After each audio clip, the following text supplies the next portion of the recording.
And hi, this is Jim from Safety Wars. Before we start the program, I want to make sure everyone understands that we often talk about OSHA and EPA citations, along with some other regulatory actions from other agencies, legal cases, and criminal activity. Everyone is innocent until proven guilty in a court of law. Proposed fines are exactly that, and they are often litigated, reduced, or vacated. We use available public records, news accounts, and press releases. We cannot warranty or guarantee the details of any of the stories we share, since we are not directly involved with these stories, at least not most of the time. Enjoy the show. This show is brought to you by Safety FM. And from the border of liberty and prosperity and the highway to the north, this is Safety Wars for Monday, December 11th, 2023. Not too many days left in that, there, we're making sure everything works here. Not too many days left in the year here. What are we down to? What? 19? My math is right. No, 20, if my math is right. Well, mostly for most of you listening, it's going to be 19. Unbelievable. Well, we had off for a couple of days here. We had projects running in southeastern United States, Atlanta, and the area. So we just got back. We should be broadcasting pretty much every day this week. But we'll see. Hope everybody is doing well out there. And I hope, get your Christmas shopping done. So I surprised my wife. My wife is in San Diego this weekend. She just got back for showtime. And I surprised her with a Christmas tree in the bedroom. I don't know. We'll see. She was acting like she really liked it, but, we'll see what happens. Put up 3 trees yesterday, plus my wife's tree in the bedroom. And, kids were here. We had a grand old time. I tell you what, the wonderful thing about having children, let's see if I can get this, is every year it's like a Hallmark type of situation. I don't mean Hallmark like, the card company. I mean, it's a real... the kids get older. They want to, at least in my family, everybody wants to help out with the Christmas tree. And it's like this. Every year, the Christmas tree job, or Christmas trees in our case, the kids want to do a little bit more. And it's quite, I remember this, it's quite refreshing where, people want to, at my mother's house, there's a big chest in the attic, and all the kids in the family wanted to take down that chest every year with all the Christmas decorations and decorate the tree in that chest. And every year that was like the event, the kids fighting to bring that down. Similar thing here was we put up the Christmas tree. Now everybody's fighting, we're just going to put up a Christmas tree. So we have 3 or 4, right, Christmas trees here where there's enough opportunity for everybody to go and do it. I'm thankful that we are fortunate enough that we can do that. Most families, 1 Christmas tree, and I said they're like 4, generally, or 3. I like Christmas. We love Christmas here. Anyway, I'm going to back up here. Now, I hope everybody goes back on our last program and where we talked about chimney sweeps and the new OSHA policy. And I hope you send that to your favorite chimney sweep company because it's an important thing. But as we know, and we're going to talk about that a little bit here, things get mistranslated. I see that's going to happen here with the whole chimney sweep fall protection issue. Things are going to get misinterpreted. The other thing is that it's ripe. The whole decision is ripe for a letter of interpretation for OSHA for other forms of other workplace settings with fall protection, because now they gave you a standard of what can happen in the Department of what you can use as an anchorage point. As we all know, the Department of Labor does not really like to contradict itself and right on those letters of interpretation. So it's probably worth it. Now, here we have, I'm going to back off here a little bit and say we're going to go and talk about this. I call my, and today I'm going to earn it, right? What's that? Safety shock jock. I'm going to earn that moniker today, right? Now, what is a shock jock? A shock jock is a radio broadcaster or DJ. That's me, right? Okay, it's streaming on the internet. Great. Or a DJ who entertains listeners and attracts attention using humor and or melodramatic exaggeration that may offend some portion of the listening audience. So I don't think I'm melodramatic, and I don't really exaggerate anything, but I'll offend you, right, with this. But that's to provoke you, to get a conversation started, to maybe rattle that, those butterflies out. Jay Allen does a similar thing, by the way. If you watch that great, the Jay Allen, the safety mystic, and also Todd Conklin to a certain extent, the other safety mystic, they both do a different way. They shock you, but in a different way, much less in your face, right? So. I guess they're all shock jocks. And, a lot happened today in New York here. I'm going to see if I could share the screen here, if this is cooperating. No, it's not going to cooperate. Hold on. I know, it's dead air.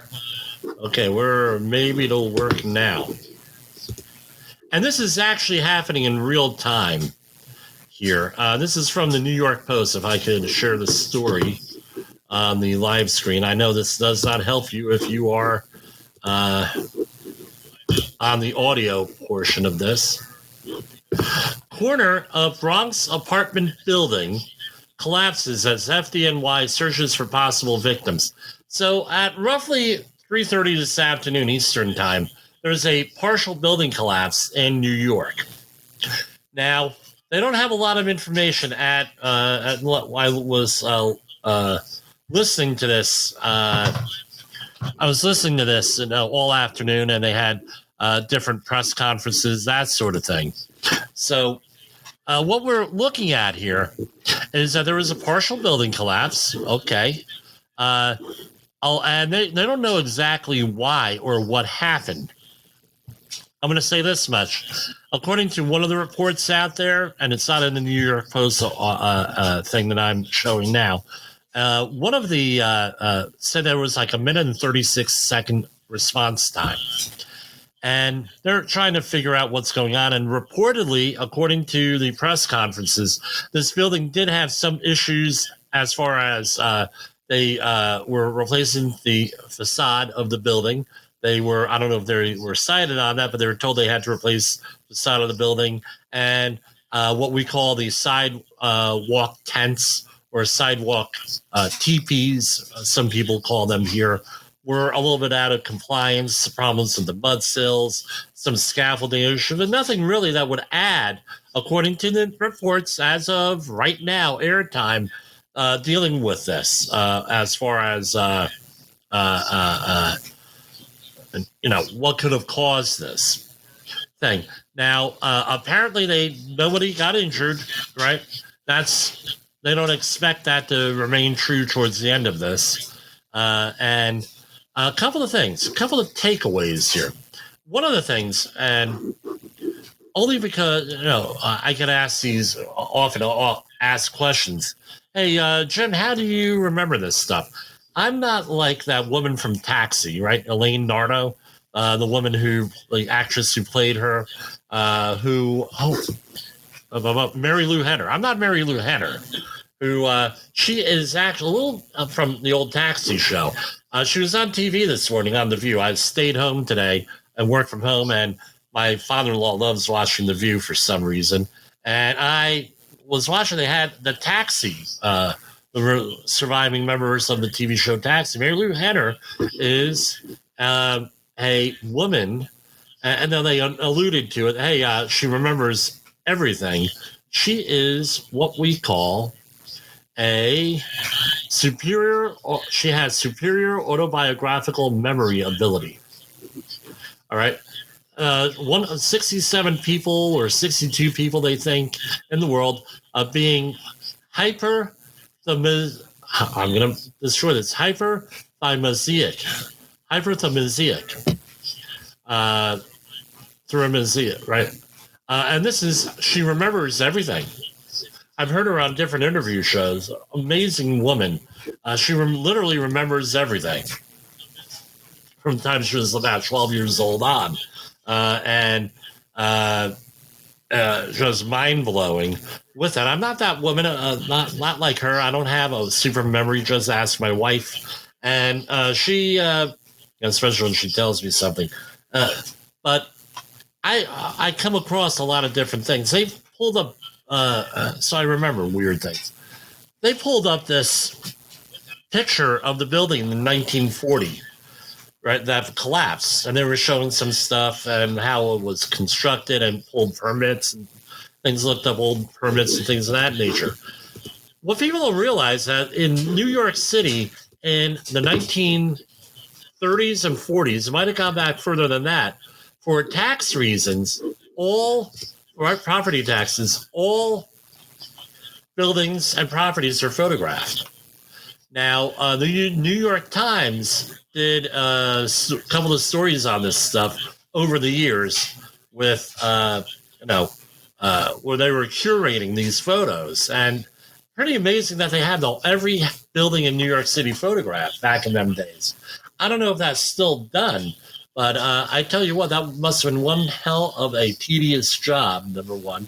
Because remember, you're taking a photo, and it's not like you could digitally do it and you have GPS like on your phone or anything like that. You actually were on whatever film they were using. It might have been 35 millimeter, may not have been, whatever they were using.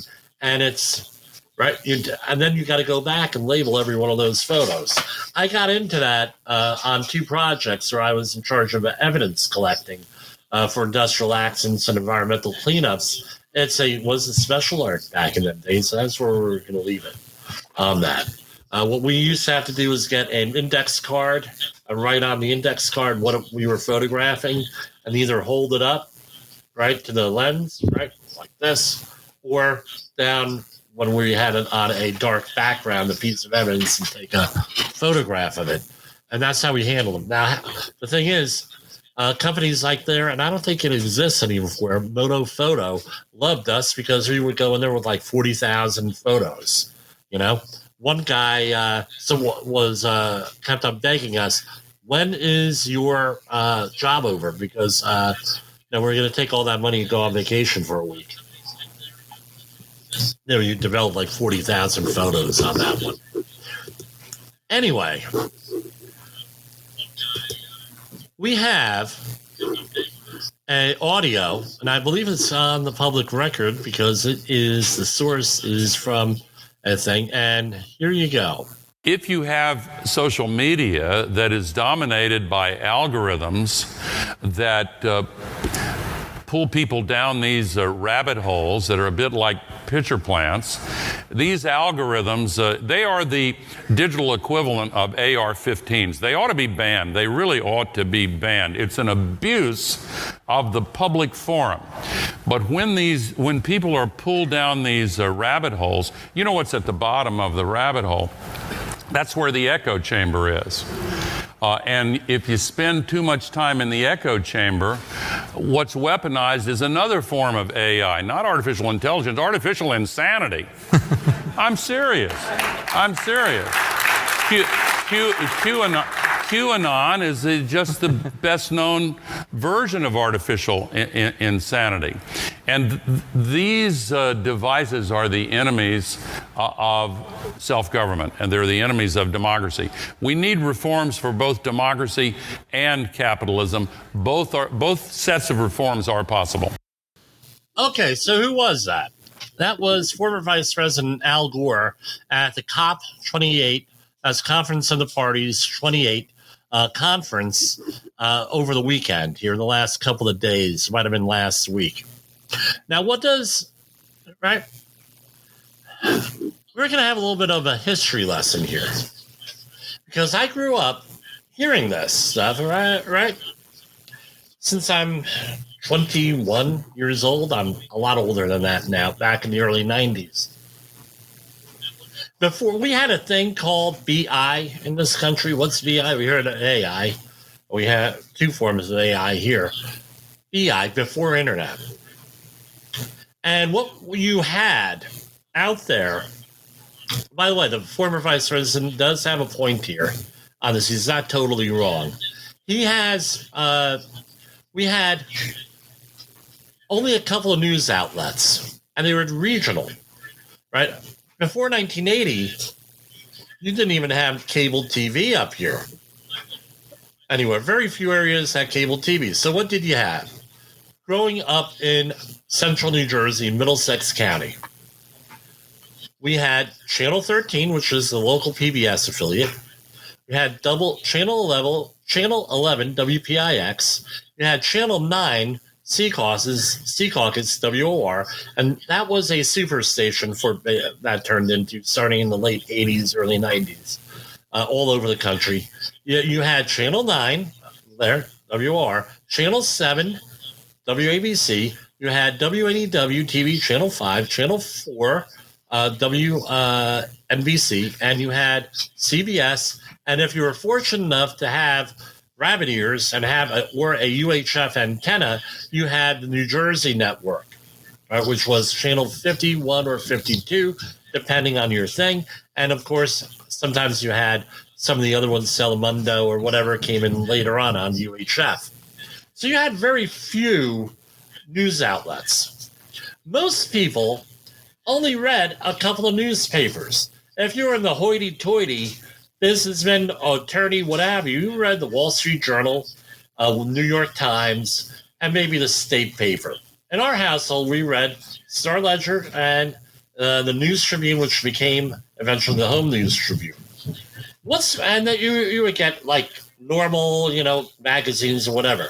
Now, this is what my point is here on all of this stuff. You had very limited news outlets, and you had people with basically the same point of view reporting the news. And this is, in my opinion, again, this is a shock jock. This is what happened was we weren't getting all the news. We got the news that we wanted to get, that we got from, Walter Cronkite, Dan Rather, Tom Brokaw, and all these other gentlemen out there, right? Usually white men, usually people that are fed information and everything else, and it would impact public opinion. Very few people were ever able to break through this in the underground. Two people that were able to do it, and you're going to hate me for saying this, and that's fine, were in the early 1980s, you had a thing, well, I think it was 78, you had a thing called C-SPAN, right? Public access. And you would go out there on the public access airways, and they would show government proceedings. One of them, Newt Gingrich, young congressman, I believe he was elected either 76 or 78. He ended up going and had what were called after-hours speeches in front of Congress. So what would happen is people would go in front of Congress and after hours, and you would have the floor for like an hour. Whatever it was, I believe it was an hour. They still have them. And he'd be giving a speech on everything. And what they did was he would let people know when he was doing this, and they would hit the VCR, record, Betamax, right? Or they would get the copies of this stuff, and they would have watch parties in his district. And he was able to go out and eventually, years and years and years, sort of like us, we're going to be up to 300 programs next week, probably. Again and again and again and again, watch this stuff. The second person who was able to go through it and was with humor was Ronald Reagan. Again, I'll be hated by a lot of people saying this. And they ended up going all through this. Starting in 96, if we recall. The Clinton administration, and again, talk radio came out with all the talking heads and everything. We're all familiar through a conservative talk radio, and they also had liberal talk radio too. Different attempts going through that, educating people. Then in '96, you had the internet came out, and a colleague of mine, former friend of mine, he went in front of the powers that be on the Republican end, Senator Bob Dole, and he said to him, look, you should be on the internet. They put up the internet within a website up within a day or two, and what do you think happened? It got destroyed, right? And then thus everything. But now what happened was with the advent of social media and politics, I mean, we used to have listservs, and they're still out there in a form. You used to have chat rooms. You used to have email lists and all this stuff going on. Then people started to undermine mainstream media, broadcast media, even the cable media now had competition. And what don't you like if you're in business? Come on, everybody. What don't you like? Think about it. You don't like competition. You want to monopolize everything. And what ended up happening now, and there was reports here on somebody for complete disclosure here. 20 here with this. All right. We're scattered. I don't have it in the sound clip here. In 2016, a lot of these companies that were online that were here doing this stuff, reporting news and everything, they picked up a conversation on with these big media companies saying we can't allow this to happen again. And then that's what happened was we had a lot of censoring on social media where they all of a sudden everything was a violation of terms. I talk to people regularly that people go back 25 go back to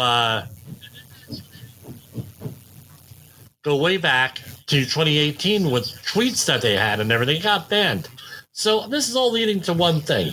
You had over the weekend the other wars out there. We have safety wars. There are other wars out there that were allowed back on Twitter. And everyone's been talking about this all day. Where all of a sudden, Elon Musk took a poll, he bought Twitter, and a lot of people got back on Twitter and are using it, including the former president and another media personality. What ended up happening was these people got allowed on. Now everybody's freaking out. Now, what do we do about this? I know it sounds like I'm rambling. What do we do about all this? This is what we do. If we don't agree with someone and they're aggravating you, go somewhere else. How's that? No, because this is what's happening. A lot of people out there have been censored. They're right a lot of times. They're wrong a lot of times. Maybe that we as people should be given the option of what we call baloney and what we call news and believable. Different credibility. I know it's a scary thing to people like the former president, vice president here, who's all freaking out. Well, we have to kill the algorithms, do this, do that. I get it. But is that really the response that we need? Because, again, the safety war is not only about industrial safety, which we're going to talk about in a minute. It's also about the other threats to our safety, our psychological safety, the safety of our First Amendment protections of free speech, freedom of association, all of the other stuff thrown in there too. Just something I want to point out to you. Whether or not you like the other wars out there, irrelevant. They want to go and talk. You go and you find out. And now, guess what? You disagree with them? Come up with your own show. Come up with your own website. Come up with arguments to dissuade people. The other thing is this. Anti-Semitism. You can say, well, Jim, what about anti-Semitism? I did not realize that it's out there, and I became sensitive to it when I married my wife, who is part Jewish. Her family's Dutch Reformed. That's her religion, but they're part Jewish. And as we all, her great-grandmother, was it great-grandmother? No, grandmother was Jewish. And as we all know, with these anti-Semites and the Nazis out there, you had the saying, a Jew is a Jew is a Jew is a Jew. Right? So 4 generations. That's how they counted whether you were Jewish or not, whether you had Jewish blood or not. And I got a little bit sensitive to this because every once in a while you hear someone say an anti-Semitic thing.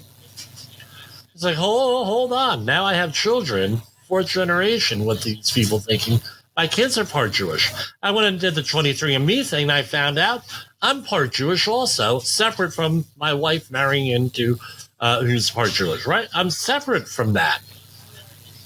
And I tell you what, we have all these so I'm a little bit sensitive to this now, and I live in a Jewish community here. Now, what I'm shocked about, and I mentioned this a couple of weeks ago with Mayim Bikalik, right, from Blossom, I believe that's how you pronounce her name. She was shocked that there was anti-Semitism on college campuses. It came out this week, right, where a whole bunch of people were in front of Congress, college presidents, and one of them ended up resigning. Right? Everybody's shocked that there's anti-Semitism. Why? This whole thing of censorship. People are right.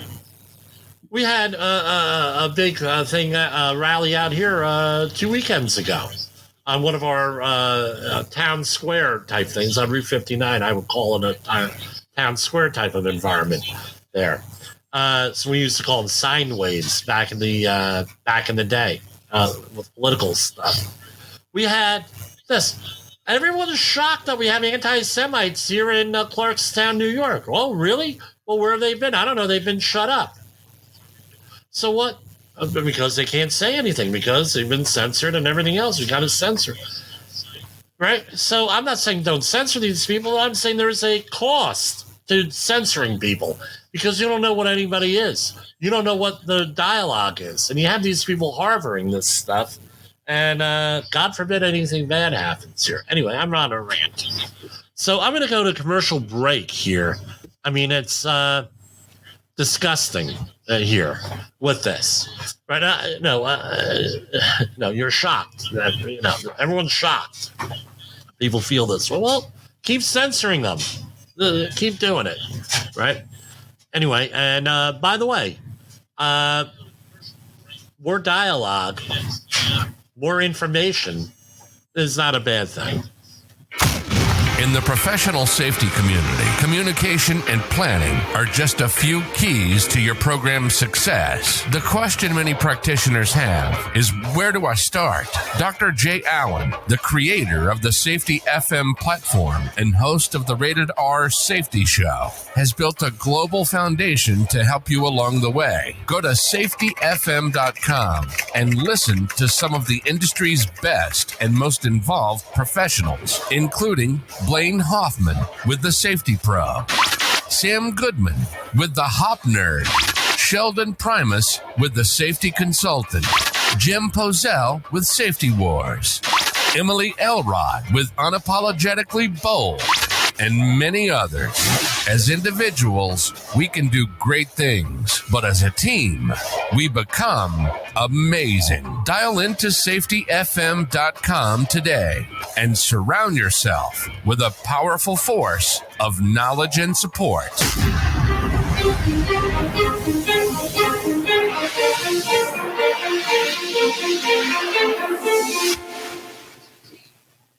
OSHA recordables, catastrophic losses, environmental disasters. You want answers? So do I. This is Jim Posel with Safety Wars. That's my daddy.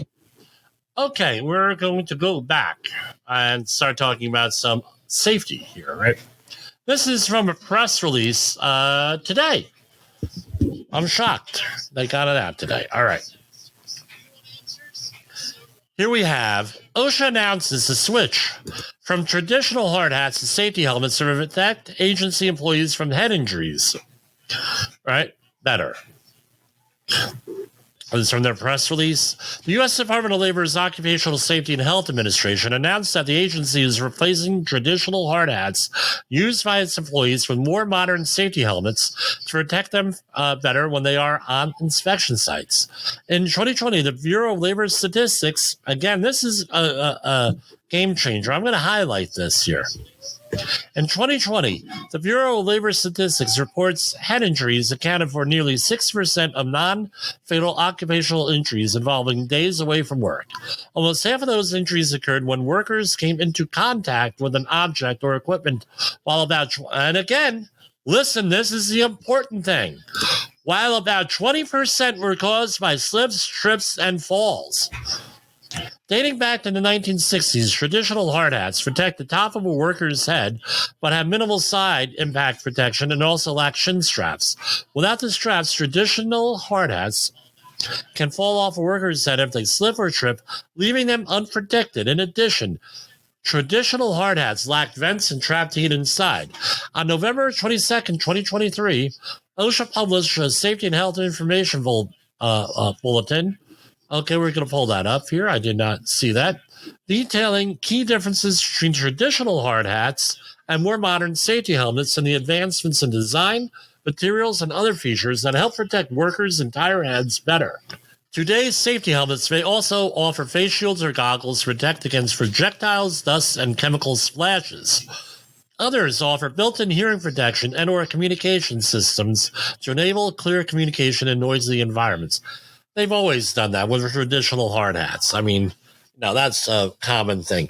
The agency recommends safety helmets be used by people working at construction industry and in the oil and gas industry in high-temperature specialized work and low-risk environments, performing tasks involving electrical work and working from heights, when required by regulations or industry standard.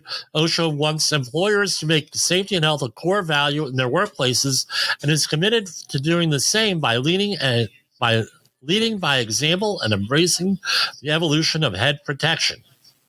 Okay, now, what do we have here? This is apparently what they are going to be using. Let me zoom in. Again, this is a government website. Example of a safety helmet with that. And I know I'll go in there and I'm not going to read the whole thing. Now, they make recommendations here. My question is this. According to the information I have, right, OSHA, since we have a regulation, they're not going, unless they make it a regulation that you have to wear these, they really can't enforce it. That's the information I have that may or may not be accurate. However, can you see in a regular lawsuit with someone with a head injury, we're talking like 6% all occupational injuries? According to OSHA, they recommend it for construction sites. Right? My father, my husband, my brother, my daddy, whatever, was not given a helmet and that's against OSHA recommendations. Can you imagine that? Or, hey, OSHA recommended X, Y, and Z. Why aren't you using it? I don't know. And these things are not like your $10 hard hat you could get from that place that is named after a river in South America. These things cost a lot more. What if you have a temporary employee for a day of work? That happens all the time. Are you going to get them a $100 hard hat or her a $100 hard hat? Something to consider. They muddied the waters a little bit here, but muddied them in a good way, I guess. So I guess I'm going to tell anybody working for me, ditch the hard hat. And this goes on and on. I'm going to probably post this along with the program tonight. Now, let's mosey on over. We have two letters of interpretation here on this. And one is from 2004, and now we're going to concentrate on that. The other one is 2014.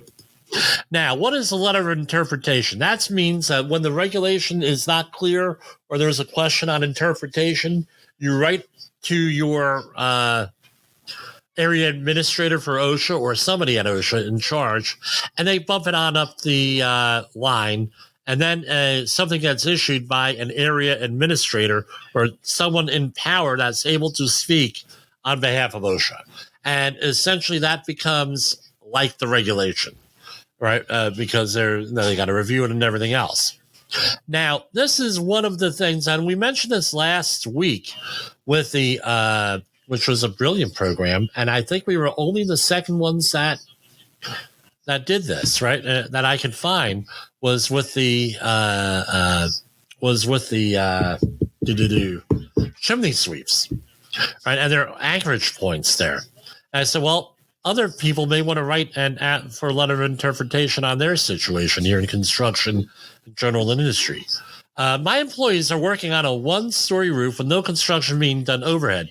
Also, there is no equipment on the roof that poses a risk of head injury. My roofers removed their hard hats once they were on the roof and placed them back on before coming down. If you think I believe that, I'm sorry. I'm not calling this guy a liar, but I've done plenty of roofing jobs. This is not how it's done usually on my jobs. This is a violation 1926-100.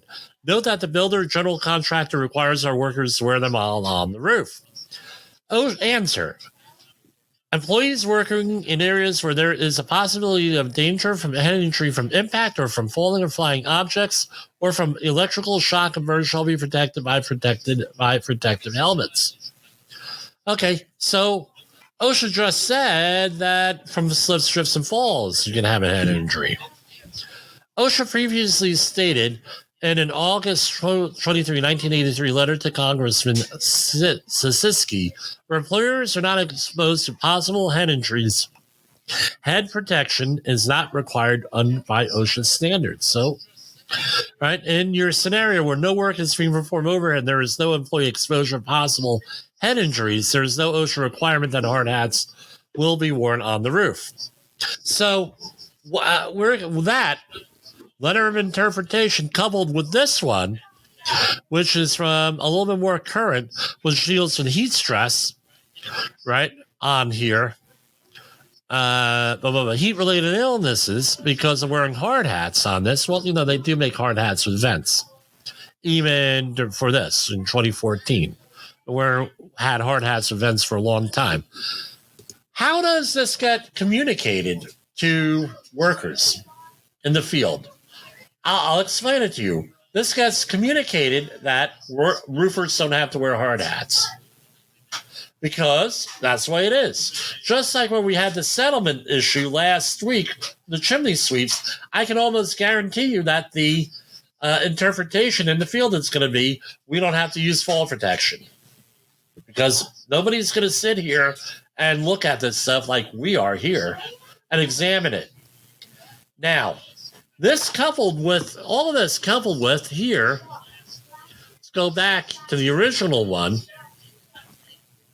Almost half of injuries, 20% of injuries, non-fatal injuries to head are caused by slip, trips, and falls. So what's the one to do?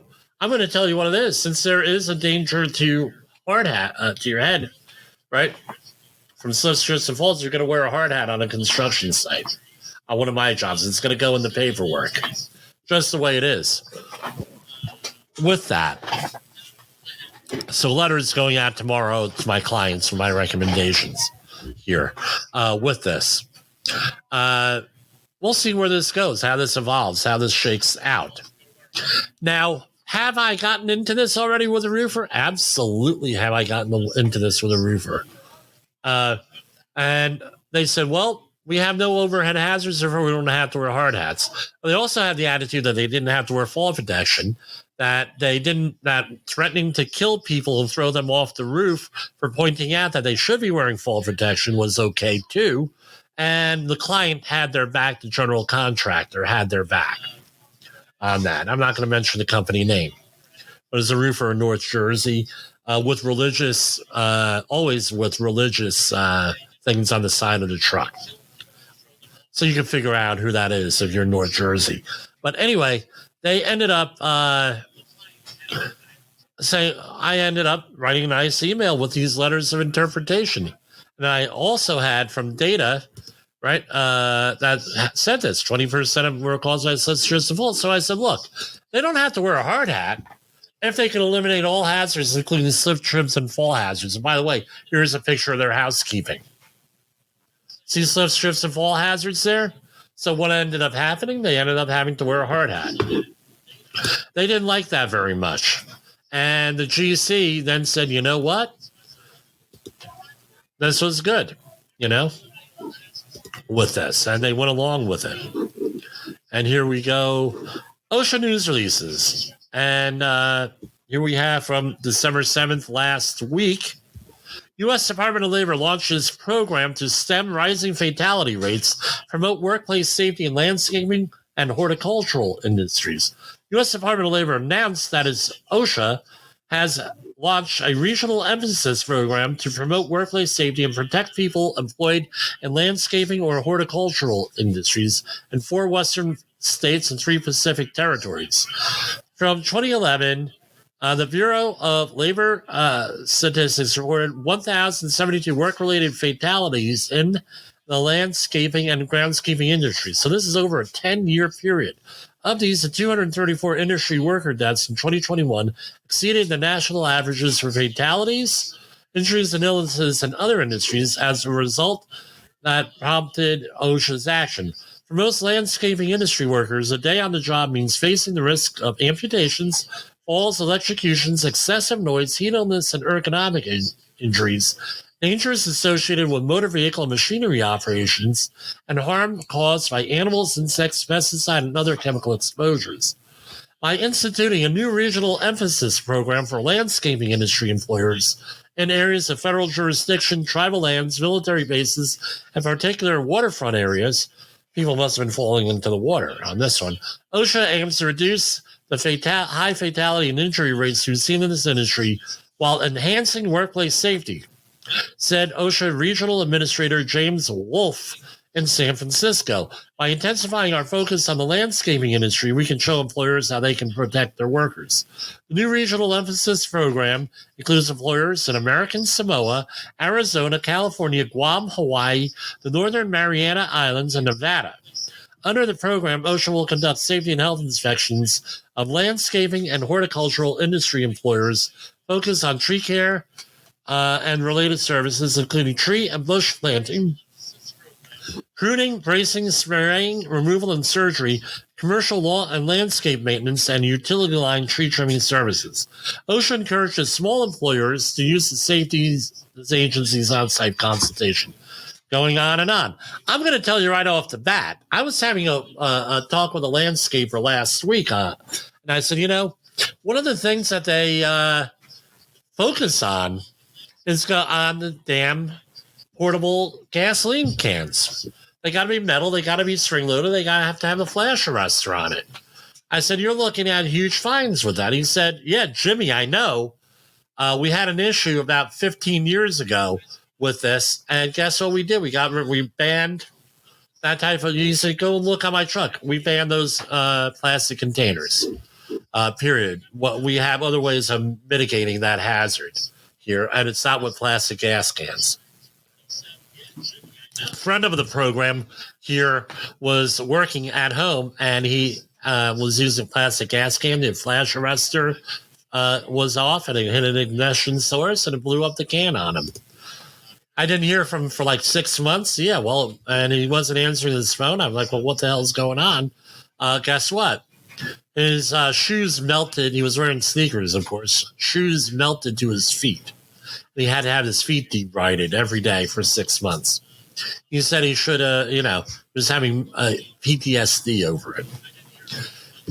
U.S. Department of Labor cites Massachusetts concrete contractor for crushing, fall, and energy hazard violations after employee fatality. OSHA investigators found that a company did not do the following. Let's review the citations here. Again, this is all off of the Department of Labor website. We're going to avoid mentioning the company name here. Going down. Citation 1, item 1. type of violation serious. This was $6,200. On or about September 6, 2023, the employer did not ensure through providing appropriate means of access, training, and specific instructions and visual observation that the employee who was required to remove the upper soil screen on a tail conveyor was exposed to crushing and fall hazards while riding the bucket of a front-end loader. So he rode the bucket of a front-end loader, and then he had this issue going on with the conveyor. And, of course, OSHA, when they issue a general duty clause violation, they always issue a what you could have done to prevent it, because that's a requirement of that. And here we have 1910.28. The employer did not provide protection for each employee exposed to fall and falling object hazards. Again, people were working on a soil screening tail conveyor, 4 foot or above in the general industry, $6,250. Here we have another one with a soil screener, right? 2 employees are standing and working on a soil screener's tail conveyor with broken rusted hydraulic lines fitting caked in dried dirt, ruptured hydraulic line with dried dirt and caked around the hydraulic line, inside the hydraulic line, spider webs inside the ruptured and hydraulic line. That's where it's a fine spray and you get like a spider web sort of thing. And a broken hand lever, blah, blah, blah. Again, what was their abatement step on here? Disable it, dispose of it, service it. Willful, serious violation of $62,000. Next one was a lockout tagout one. Again, working on a conveyor while it was running. 62, that's what it was. Right? No. Lockout tagout. Apparently when it was running, it doesn't say a yes or no, but $62,000. That was a willful, serious. Here we have another willful, serious. Lockout tagout, $62,000, and then citation 3, item 1, other than serious, no record keeping, $893. Oh, no OSHA 300 lock, and that's what it was. Came down to for a grand total of $200,905. And what was this? Fatal injuries. So basically, fatal injuries.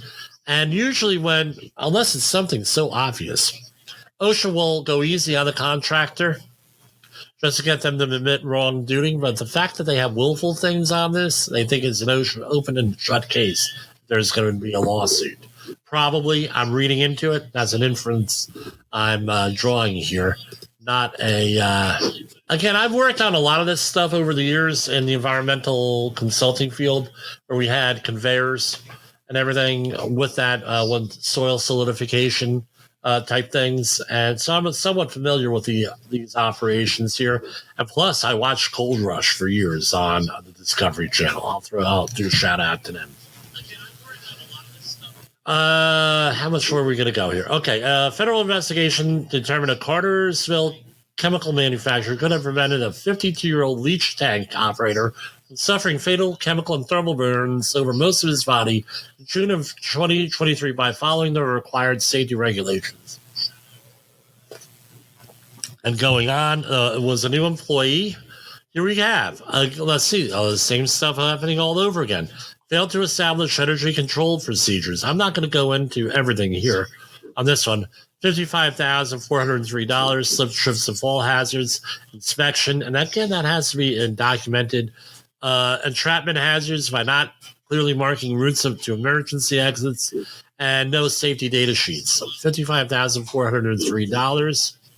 Guy fell into a vat of lye. Before OSHA concluded the investigation, the agency learned that 25 days after the fatal incident, another employee inspecting a leaking gasket under a tank full of lye suffered chemical burns and the tank overflowed. Right?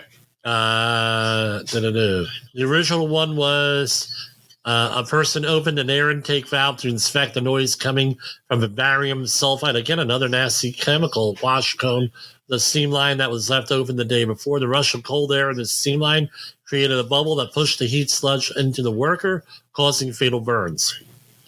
A second worker suffered second-degree burns. Again, I don't know what was going on there. Now you're going to now these final three stories are all related here, and I want to put this out. I'm probably going to divide this up when I repost this. And I repost these things multiple times, often. Here we have in Alabama, Missouri, and all over the place, right? Brownfields. This is what my problem was with recruiting workers. We had a thing back in 2010 called the Gulf oil spill by a large oil company. The contractors there were recruited, were forced to use people in communities where they had very little work experience, at-risk communities, very little access to healthcare and everything else like that. All right.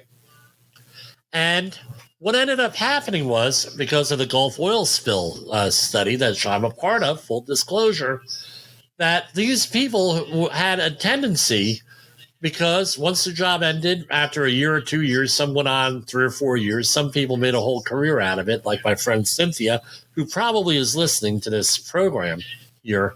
What they're finding out is that these folks, once they got off the Gulf oil spill, are at a higher proclivity, higher chance. There's a correlation between that work, not having adequate health care, and an increase in all different types of diseases. So my question is this, because these folks that they were getting were off of the public assistance roles and out of rehabs and things of that nature. A lot of them did not have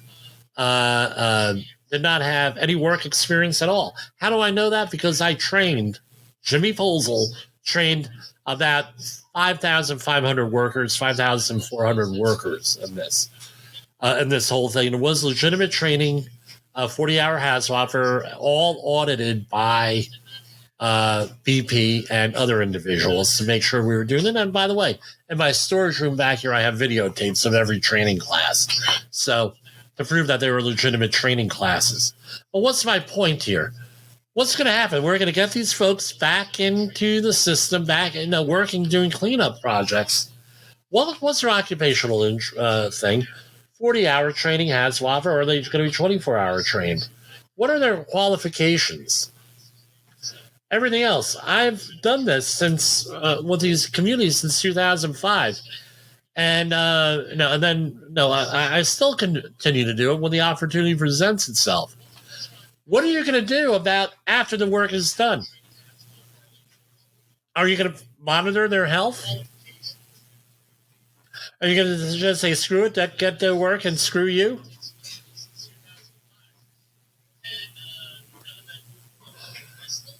I'm putting in a deliberate pause on there, just something that you need to think about. And I think the administration has to think about, because do they want another repeat on a smaller scale of what we're going through with the Gulf oil spill, with the long-term health consequences of this? When it says cleanups here, what does that mean? Right? 100 citizens. They say, well, 100 citizens, 100 grand. Okay, great. You're hiring 100 people. All right. Well, explain to me how you're going to protect those 100 people, or is it that's going to be a write-off for a good line here? Well, look, we're getting people back to work. What safeguards do we have? All that stuff has to go into this. And, I want to thank everybody for bearing with me tonight. I went on a little bit of a rant, but no, that's normal here for me, right? What stuff here? No, all right. The thing is, you don't have to go and agree with people to allow their free speech. You could go somewhere else. You don't have to obey that algorithm. Right? We're still people here that have free thought, at least for the time being here. way it is. There are always people who are out there with stuff that are off the wall. Right, going way back. You can look back at the old stuff in the 1700s if you want to do a deep dive. The other thing is this. Sometimes the people you don't agree with have a valid point.